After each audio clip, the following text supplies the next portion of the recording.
Resiko pejuang Islam di bumi pertiwi. Dulu, guru kita Hadratus Syekh Kiai Haji Hashim Asy'ari dalam menegakkan Islam, berdakwah dan beramar ma'ruf nahi munkar di bumi NKRI ini penuh dengan segala tantangan serta rintangan.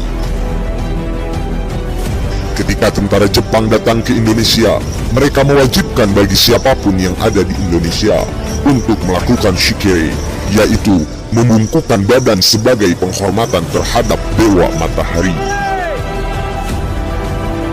Beliau dipaksa untuk melakukan shikei, namun dengan tegak berdiri, beliau menolak, karena bagi beliau hanya Allah Subhanahu wa Ta'ala yang wajib disembah. Karena itu hukumnya haram.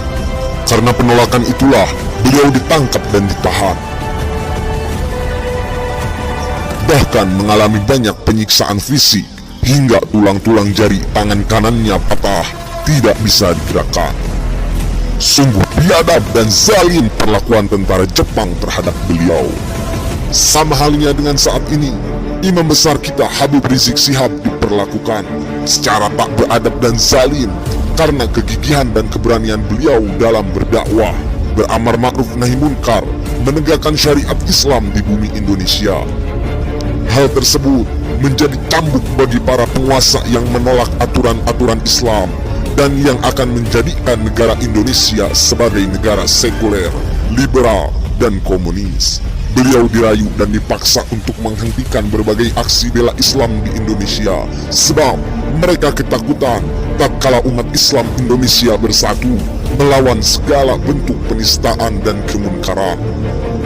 Namun, beliau tetap berdiri tegak dengan gagah berani menolak segala bentuk rayuan dan melawan segala bentuk intimidasi pemerintah. Karena penolakan dan perlawanan itulah berbagai fitnah dilontarkan kepada beliau. Intimidasi, teror, ancaman, serta kriminalisasi ditujukan kepada beliau. Andai kata saya menginjak seekor semut pun, niscaya semut akan digiring untuk melaporkan saya. Puncaknya, beliau ditangkap dan dipenjara hanya karena tuduhan pelanggaran prokes. Di tengah banyak artis, masyarakat, bahkan para pejabat negara pun melanggar tanpa pidana. Namun, sebuah diskriminasi hukum dan ketidakadilan ditujukan kepada beliau. Beliau ditahan dengan tuduhan pasal berlapis, 6 pengawalnya dibantai secara keji dan biadab. Masalah prokes yang saya menghadapi ini telah menyebabkan 6 pengawal saya dibunuh dengan keji dan kejam. Seluruh rekening FPI dan keluarganya diblokir, organisasinya dibubarkan, pesantrennya diancam akan digusur, dan puncaknya labelisasi sebagai ormas teroris. Antara Kiai Haji Hashim Asy'ari dan IBHRS mengalami suatu tantangan, rintangan, serta resiko sebagai pejuang Islam yang sama. Namun, perlu diingat, tatkala Kiai Haji Hashim Asy'ari ditangkap dan dipenjara, kemudian para santri, pecinta, simpatisan, dan seluruh umat Islam di Indonesia tidak diam dan hanya berdoa duduk di rumah, membiarkan kezaliman terhadap Kiai Haji Hashim Asy'ari terus berlanjut. Walaupun dengan segala keterbatasan yang mereka miliki, mereka bangkit melawan, berbondong-bondong mendatangi sel tahanan markas Jepang. Tidak sampai di situ, semua umat Islam di seluruh penjuru Jawa pun mendatangi markas-markas Jepang. Mereka semua hanya duduk dan berzikir berhari-hari, siang dan malam di depan markas Jepang untuk menuntut pembebasan Kiai Haji Hashim Asy'ari.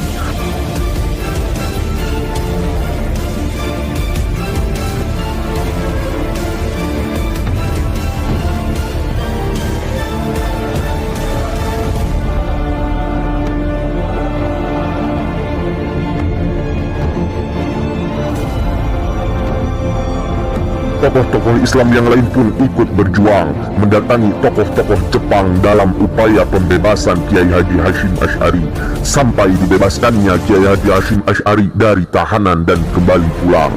Mereka lakukan itu semua karena bukti cinta mereka terhadap guru dan ulamanya. Bagi mereka, ulama adalah harga diri umat Islam yang harus dilindungi, dibela harkat dan martabatnya.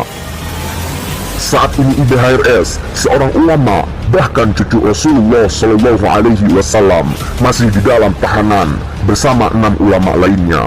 mengalami diskriminasi hukum, bahkan diperlakukan tak beradab oleh petugas jaksa di sana. Sampaikan ke majelis hakim, saya tidak ridho dunia akhirat. Yes. Dipaksa, didorong, dihinakan. Apakah umat Islam akan bangkit melawan seperti halnya yang dilakukan oleh umat Islam pada saat Kiai Haji Hashim Asy'ari ditangkap? Atau hanya berdiam diri, membiarkan IBHRS dan 6 ulama lainnya dipenjara dan dizalimi terus-menerus? Kekuatan umat Islamlah yang dapat membebaskan mereka semua dari tahanan. Sebab, jika umat Islam bersatu melawan segala bentuk ketidakadilan dan kezaliman, apalagi kezaliman tersebut terjadi pada seorang ulama dan habaib, jika umat Islam bangkit melawan, maka pertolongan Allah akan segera datang. Tak perlu pusing dan bertanya-tanya, cukup ikuti saja seperti umat Islam zaman dahulu pada saat membebaskan Kiai Haji Hashim Asy'ari. Satukan kekuatan, berbondong-bondong datangi Bareskrim Mabes Polri dan Pengadilan Jakarta Timur. Begitu pula duduki kantor-kantor polisi serta kejaksaan di berbagai wilayah di Indonesia. Cukup duduk berzikir dan bersolawat tanpa henti di depan mereka para kaum zalim. Jangan pulang sebelum IBHRS dan ulama lainnya dibebaskan dan pulang. Jangan bersedih dan pasrah, namun mesti tetap tegak melawan, melanjutkan perjuangan, apapun resikonya. Karena demikianlah dunia ini pahit bagi mereka para pejuang Islam penegak kebenaran.